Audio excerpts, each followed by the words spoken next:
तो कल जो बताए थे सवाल में से उस जगह से आगे है ये उदाहरण नंबर 1, यानी कि अध्याय 8 का उदाहरण में क्या कह रहा है कि यदि tan A बराबर 4/3 है तो कोण A के अन्य त्रिकोणमितीय अनुपात ज्ञात कीजिए।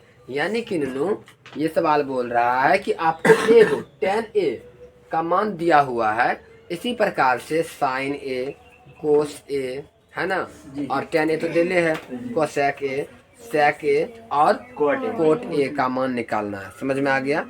सभी जगह A, और ये बोल भी दिया कि A के लिए ही सभी त्रिकोणमितीय अनुपात ज्ञात करना है। तो सबसे पहले हम क्या करेंगे, यहाँ पर एक चित्र बना लेते हैं, त्रिभुज, समकोण त्रिभुज, जो कि काम देगा इसको बनाने के लिए। देखो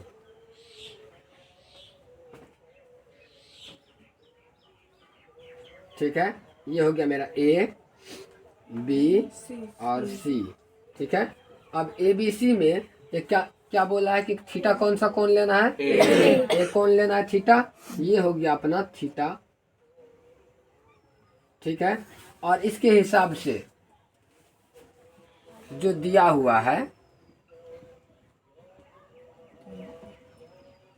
tan A बराबर 4/3, तो tan A का जो फॉर्मूला होता है क्या होता है? लंब बटा आधार। तो इसका मतलब हो गया कि लंब 4 है और आधार 3 है, तो लंब के जगह पर 4 लिख देंगे। ए के हिसाब से लंब कौन सा है? BC लंब हो गया। तो ये हो गया मेरा 4 और आधार 3 दिया हुआ है, तो मतलब ये भी आधार है, ये 3 हो गया ए के हिसाब से। समझ में आ गया? ठीक है, और कर्ण नहीं दिया हुआ है, कर्ण को ज्ञात करेंगे। अतः मेरे पास लंब बराबर 4 और आधार बराबर 3 है। ठीक है, समझ में आ गया? अब यहाँ पर हम निकालेंगे कर्ण। कर्ण बराबर रूट अंदर पाइथागोरस प्रमेय से, है ना, सीधा कर्ण निकाल सकते हैं, यहाँ तो लिख भी सकते हैं पाइथागोरस प्रमेय से, कोई दिक्कत नहीं।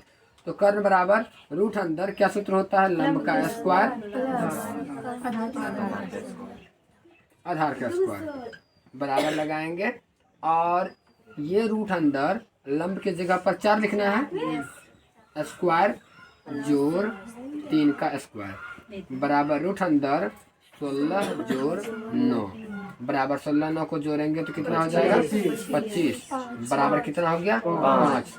कर्ण 5 निकल गया। ठीक है, तो इस चित्र में यहाँ पर 5 लिख देते हैं, हो गया। अब जो बोल रहा था कि त्रिकोणमिति के सभी अनुपातों को ज्ञात करना है, तो यहाँ पर अब ज्ञात करना शुरू करते हैं। साइन A बराबर, तो नन्नू साइन A बराबर सूत्र क्या होता है? लिख लो, लंब बटा कर्ण होता है। समझ में आ रहा है बढ़िया से? हिसाब में कुछ है? क्या हुआ कि 2 गो भुजा दिया हुआ था, तीसरा भुजा ज्ञात कर लिए, बाकी जो साइन थीटा को थीटा जो भी बोलेगा निकालने के लिए निकालते रहेंगे। याद इतना रखना है कि त्रिभुज के तीनों भुजाओं को निकालना आवश्यक है। ठीक है, तो लंब बटा कर्ण कर दिए। अब ए के हिसाब से, इसके हिसाब से लंब कौन सा है? ये, तो 4 हो गया, और बटा लगा दिए। कर्ण पूछा तो कर्ण कितना है? 5, हो गया आंसर। अब कोस थीटा पूछा, कोस ए के हिसाब से ही चलेंगे सब चीज में ना, तो आधार बटा कर्ण हो गया। अब आधार कितना है? 3 और कर्ण 5। tan तो दिया हुआ है, tan नहीं निकालेंगे, सीधा कोसेक कर लेते हैं। कोसेक A बराबर, तो नूनू तुमको तो मालूम है कि साइन का उल्टा होता है कोसेक, तो सीधा उल्टा दो ना, 5/4 कर दे सकते हैं, यानी कर्ण बटा लंब लिख भी लेते हैं, ठीक ही रहेगा। कर्ण बटा लंब 5/4। उसके बाद सेक A बराबर कर्ण बटा आधार, तो कर्ण बटा आधार यानी 5/3। उसके बाद कोट क्या हो जाएगा? आधार बटा लंब। बहुत बढ़िया। तो अब आधार कितना हो जाएगा इसका? 3। सीधा इसी को उल्टा सकते हैं, 3/4 ना, tan का उल्टा हो गया आंसर। तो ये सॉलिड क्या हो गए? आंसर पूरा का पूरा। तो समझ में आ गया है सब, कोई दिक्कत नहीं है। फिर से एक बार बता देता हूँ, ये पूरे त्रिकोणमिति में दो भुजा अगर दिए हुए होंगे तो तीसरा भुजा को ज्ञात करना है, उसके बाद आगे बढ़ना है। कभी कभी एक भुजा और एक कोण होता है, अगला उदाहरण नंबर 2 में समझ में आ जाएगा। समझ में आ गया? ठीक है,